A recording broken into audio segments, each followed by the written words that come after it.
Salutations à tous, frères et sœurs, c'est toujours le frère Constant, Motati Timbe, toujours dans la continuité des messages et des exhortations par la manifestation de la grâce de Tété, Loba, créateur unique et véritable, et par la permission du seul enseignant mandataire à notre époque, notre Mouledi, Zulu Lasson, nous allons encore aller dans Kalatambale, la véritable histoire de l'homme noir, la véritable histoire des patriarches et des matriarches qui étaient tous des noirs, la véritable histoire de l'humanité, la véritable histoire de Joe qui s'appelle le véritable Christ, le véritable Oin qui était noir, la véritable histoire des guerriers et des guerrières, le rouleau puissant de l'homme noir pour sa délivrance.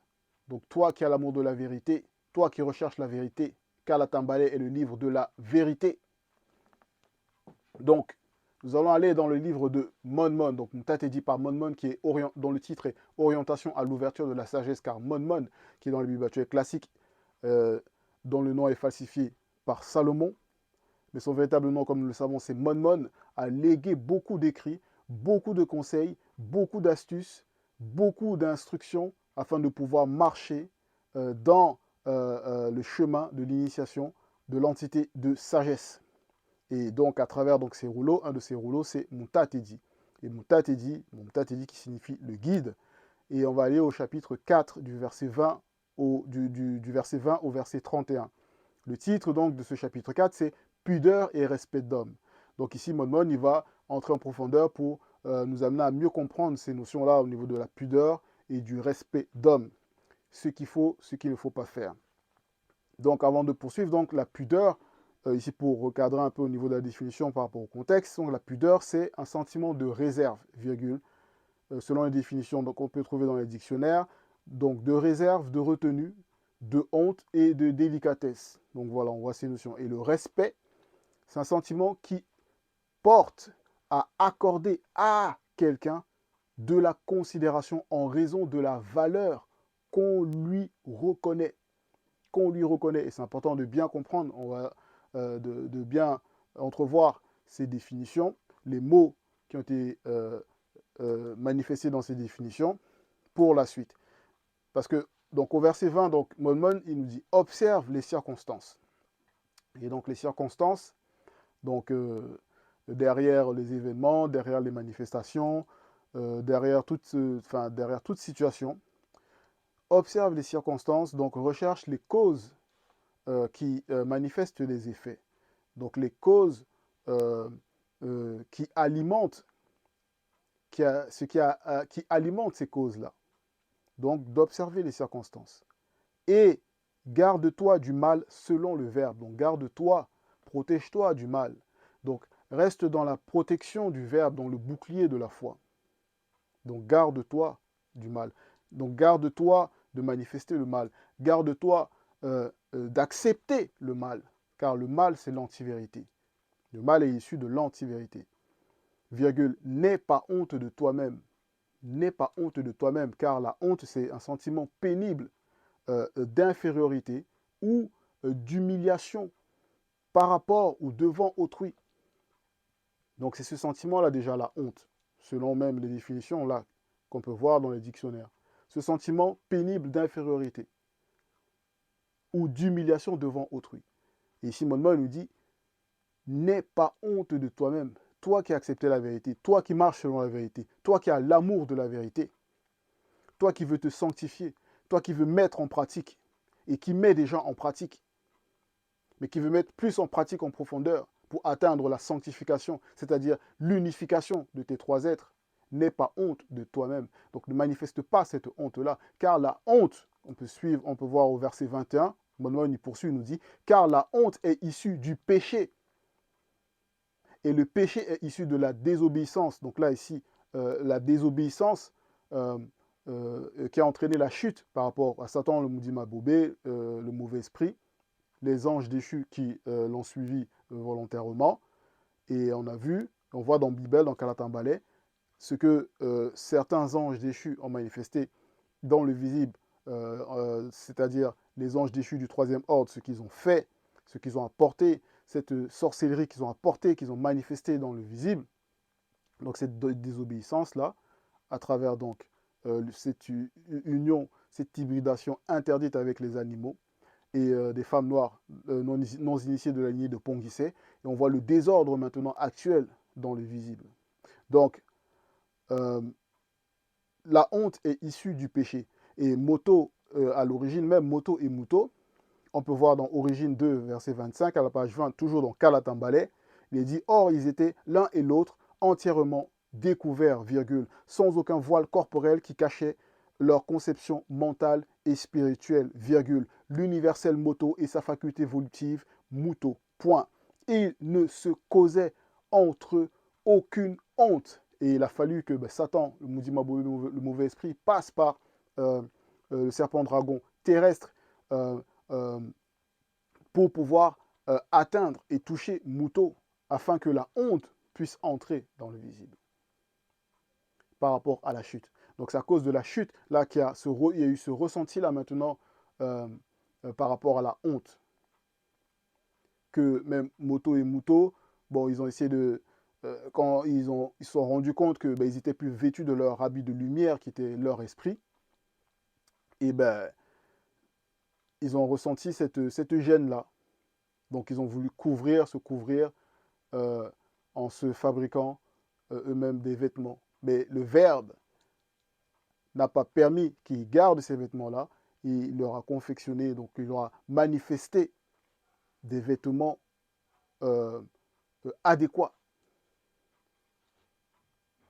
pour qu'ils puissent continuer leur marche dans le visible. Donc ici, la honte est issue du péché. Donc c'est par rapport à ça. Verset 22, il est dit, ne te fais pas mauvais visage à toi-même, virgule. Donc le fait de ne pas se faire mauvais visage ici, c'est ne pas se dénigrer soi-même, ne pas se rabaisser, ne pas, euh, euh, on va dire, ne pas s'insulter, ne pas se s'amoindrir. Donc, soi-même,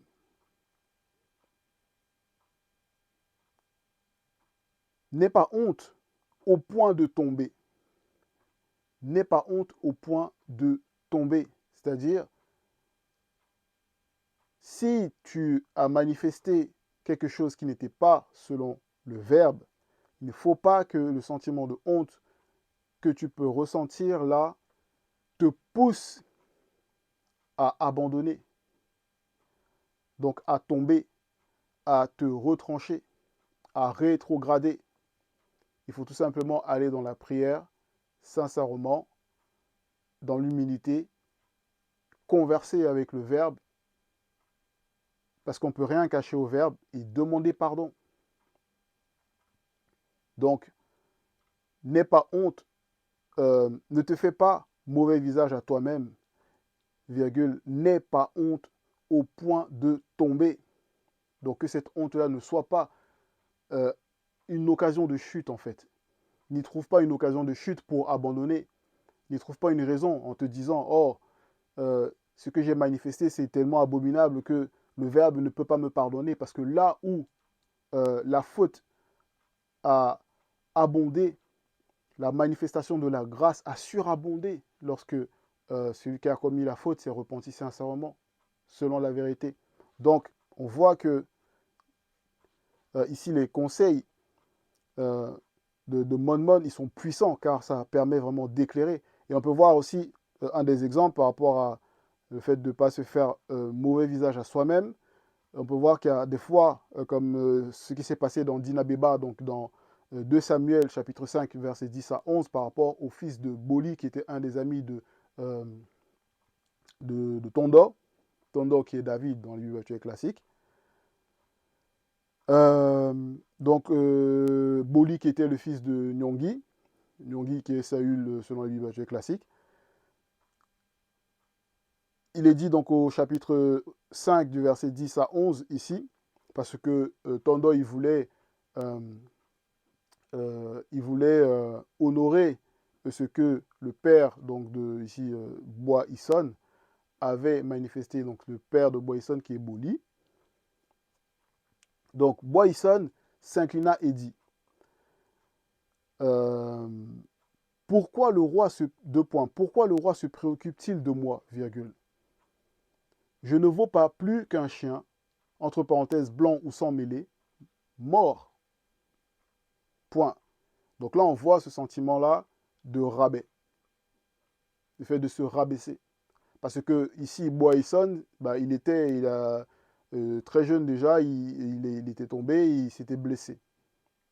Et le fait donc de cet handicap-là, ben, ça l'a poussé à manifester donc ce sentiment d'infériorité au point de se rabaisser, euh, de se comparer à un chien, entre parenthèses, blanc ou sans mêler, ou de penser même qu'il n'est même pas à la hauteur d'un chien. Et Tandor, il lui répond, il lui dit, au verset 11, alors Tandor lui dit, deux points, jamais un noir ne pensera ainsi de lui-même, virgule, car tu es issu de la race originelle. Donc c'est pour ça ici qu'on voit, on a vu au niveau du titre, respect d'homme. Donc déjà, la valeur qu'on peut s'accorder, la valeur qui émane du verbe, parce que c'est le verbe qui met en valeur. C'est l'Oba par la manifestation de son verbe qui donne de la valeur. Donc, quand on marche dans le verbe, on a une valeur qu'on ne peut pas estimer, qu'on ne peut pas estimer. Donc, même si on peut avoir un handicap par rapport à une situation qui s'est manifestée dans le visible, avant qu'on puisse rencontrer le verbe, on ne doit pas, ça ne doit pas être une occasion pour nous, par exemple, d'abandonner ou de se sentir inférieur ou de se rabaisser. Non. Donc, voilà. On poursuit. Donc, Monmon ici, il poursuit. Il dit, ne t'interdis pas de parler quand il le faut. Ne t'interdis pas de parler quand il le faut. Donc, ça va manifester la justice dans ses propos, dans chaque circonstance. Donc, quand on observe les circonstances, on voit les circonstances. Quand on doit apporter la parole, quand il faut parler, il ne faut pas hésiter. Que ce soit en famille, en réunion, au travail, dans nos activités, il faut apporter euh, l'éclairage selon que le verbe nous permet. Et l'éclairage, c'est pas venir citer des versets ou, on va dire, balancer comme ça de la connaissance livresque et tout ça pour essayer de se glorifier auprès des hommes. Non, c'est de laisser le verbe travailler, qui travaille en nous, qui a manifesté la semence en nous, sortir cette semence-là pour pouvoir éclairer ceux qui ont besoin d'être éclairés. Ceux qui auront l'amour de la vérité, qui vont en recevoir, c'est le verbe qui s'en charge. Donc, ne t'interdis pas de parler quand il faut. Donc il faut apporter son opinion quand il faut. Il ne faut pas rester en retrait parce que c'est ce que le monde occulte veut. Qu'on soit isolé, qu'on se dise non, ils ne vont pas nous écouter, ils ne veulent pas nous écouter. Donc à quoi bon parler? Ça ne sert à rien. Non, il faut savoir parler, il faut parler selon le verbe. Donc il faut aller dans la prière pour demander au verbe de nous permettre d'avoir cette capacité-là, de développer cette capacité-là, de pouvoir s'exprimer. Donc il ne faut pas s'interdire. Il ne faut pas s'interdire de parler quand il le faut, donc au bon moment avec sagesse. Verset 24, il est dit, au discours, on reconnaîtra la sagesse, virgule. Donc effectivement, au discours qu'on va pouvoir manifester, les personnes ils vont reconnaître la sagesse. Et cette sagesse-là n'émane pas de nous-mêmes, c'est la sagesse qu'on reçoit par rapport à l'enseignement, par rapport aux exhortations que le Verbe nous donne par notre moulésie. Donc on reconnaîtra la sagesse. Et dans cette sagesse-là, ça sera l'expérience conseillère pour pouvoir conseiller, pour pouvoir orienter et guider, virgule. L'instruction aux paroles de la bouche. Donc dans l'instruction, ça va être donc cette instruction qui éclaire pour pouvoir mieux guider les personnes qui ont besoin, qui ont envie, qui recherchent à marcher selon la vérité, à pouvoir euh, entrer dans le chemin de la sanctification. Donc à euh, l'instruction aux paroles de la bouche. Donc les paroles qui sont manifestées par notre bouche, par la manifestation de la grâce de l'Oba, ça doit être pour instruire. Ça doit être pour instruire. Et ça doit être pour amener à, euh, à, à manifester la sagesse également. Donc, au verset 25, il est dit, ne parle pas contre la vérité, virgule. Ne parle pas contre la vérité. Effectivement, on doit éviter de blasphémer, que ce soit par nos comportements, par nos pensées. Euh, euh, oui, de ne pas parler contre la vérité, de ne pas d'éviter les antiphrases, de ne pas renier la bonne nouvelle qu'on a reçue, de ne pas abandonner, de ne pas entrer dans ce risque-là d'abandonner la foi, car c'est terrible. Donc ne parle pas contre la vérité. Ne parle pas contre la vérité, virgule. Sois confus de ton ignorance. Sois confus de ton ignorance. Car dans Béaba Mounia, ici, donc au verset 19, verset 2, page 437 dans Kalatambale, il est dit « Le manque de science n'est bon pour aucun esprit d'homme de la race originelle, virgule, et celui qui précipite, c'est pas, tombe dans le péché. » Et oui, on peut prendre l'exemple par rapport, par exemple, à les fans de celui qui braille, qui fait du chahut dans les rues d'Abidjan, là-bas, qui se pressent d'essayer de venir envoyer des versets, de venir répondre par des commentaires qui manquent de sens, qui manquent de sagesse. Ils ne prennent même pas le temps d'observer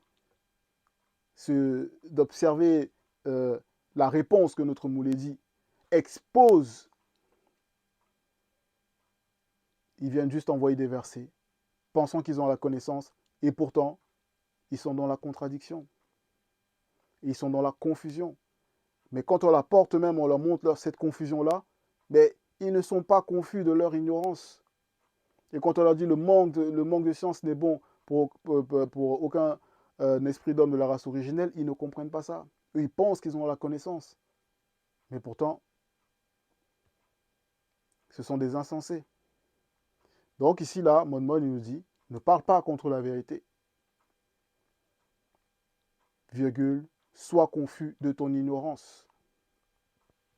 Donc sois humble. Quand tu ne sais pas, demande. N'essaie pas de te glorifier en essayant de citer les versets, en essayant de vouloir essayer de penser que tu peux contredire la vérité. Tu ne peux pas. Voilà. N'aie pas honte. Donc ici, on poursuit au verset 26. N'aie pas honte d'avouer tes péchés. N'aie pas honte d'avouer tes péchés, virgule. Donc, dans la prière consciente, il faut, dès qu'il y a cette manifestation d'une faute, il ne faut pas avoir honte d'aller dans la prière consciente et pouvoir exposer ça au Verbe. N'aie pas honte d'avouer tes péchés, virgule. Ne prétends pas t'opposer au cours d'un fleuve, car ici, Mon il prend cette comparaison pour montrer par rapport à la puissance du cours d'un fleuve. Quand on voit donc ce courant-là, boum. Donc cette manifestation-là, mais on voit bien que on voit la puissance qui est dégagée. Donc l'homme est qui pour pouvoir se mettre là au milieu du fleuve là et essayer de bloquer ça et d'empêcher le courant ou d'essayer de manifester le courant opposé au courant qui est établi par le fleuve. Parce que derrière chaque chose, il y a un esprit. Donc en gros, c'est pas la peine de lutter contre le verbe. C'est pas la peine d'essayer de lutter contre la prophétie qui, qui est en marche. Donc ça ne sert strictement à rien. Donc, mieux vaut d'avouer nos péchés que d'essayer de rester dans l'arrogance, de se dire oh non, je vais essayer de camoufler, je vais quand même aller comme ça, le verbe me voit. Non, ça marche pas, ça marche pas. C'est pas comme ça. La spiritualité, c'est pas la religion, parce que la religion, c'est du n'importe quoi, c'est des abominations. C'est des démons qui agissent derrière. La spiritualité véritable, c'est ce qu'apporte notre Mouledi. Et c'est la sanctification véritable. Donc ici, on poursuit. Au verset 27, ne t'abaisse pas devant un insensé, effectivement, car un insensé, c'est celui qui n'a pas le sens selon le verbe, celui qui réfléchit selon sa propre nature, selon l'homme livré à lui-même. Donc, ne te rabaisse pas devant un insensé. Ne te rabaisse pas devant un insensé. Celui qui parle contre la vérité. Ne te laisse pas influencer par le puissant, effectivement. Par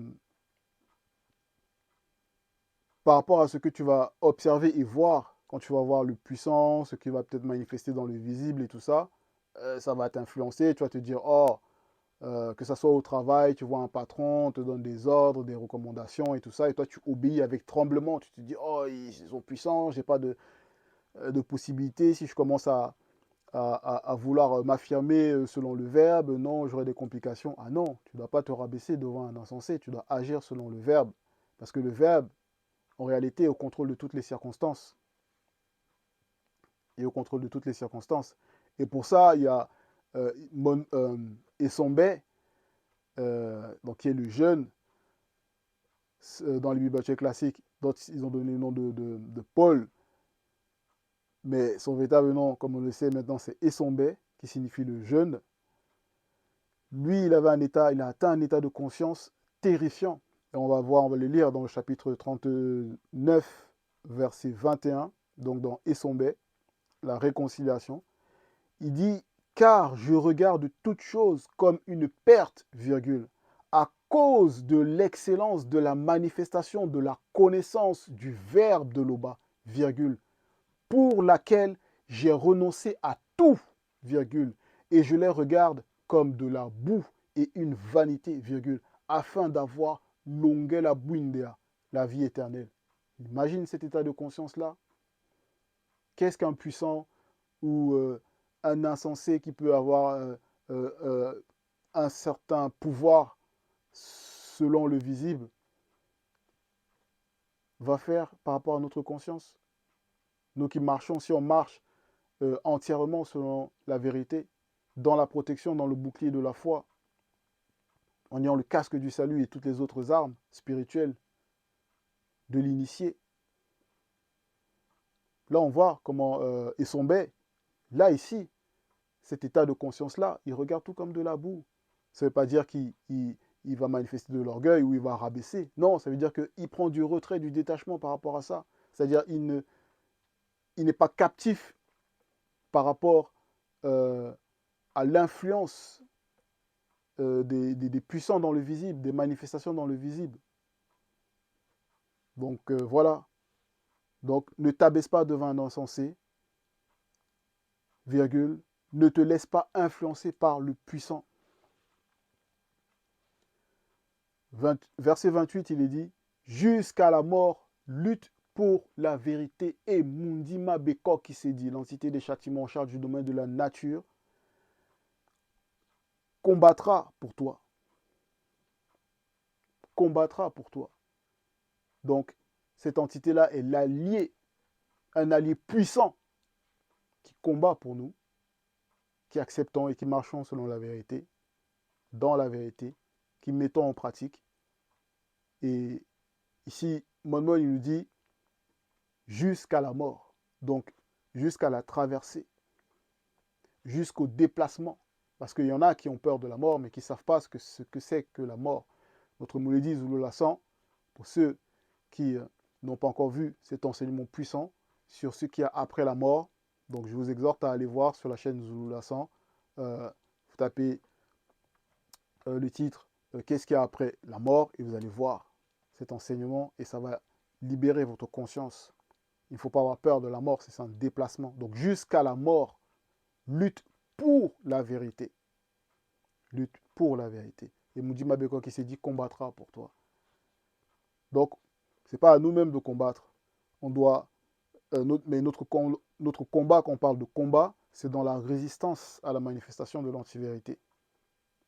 C'est la résistance au fait de succomber aux circonstances issues du monde occulte, manifestées par les démons de circonstances.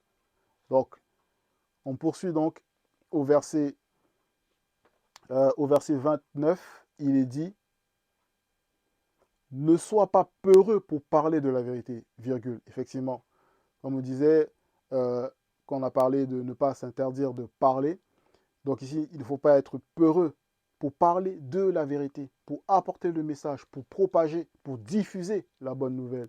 Il ne faut pas avoir peur. Que ce soit au travail, en famille, en vacances ou dans tout ce qu'on peut faire, dans chaque situation où on pourrait se trouver, en ayant bien observé les circonstances, il ne faut pas avoir peur d'apporter la vérité.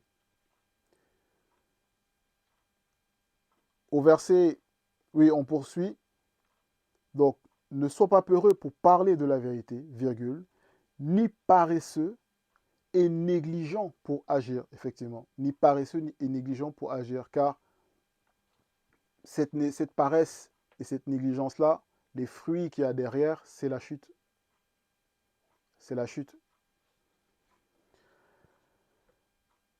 Verset 30, il dit, ne sois pas comme un lion pour ta famille et un faiblard parmi les non-initiés, ni devant les blancs et les sans-mêlés.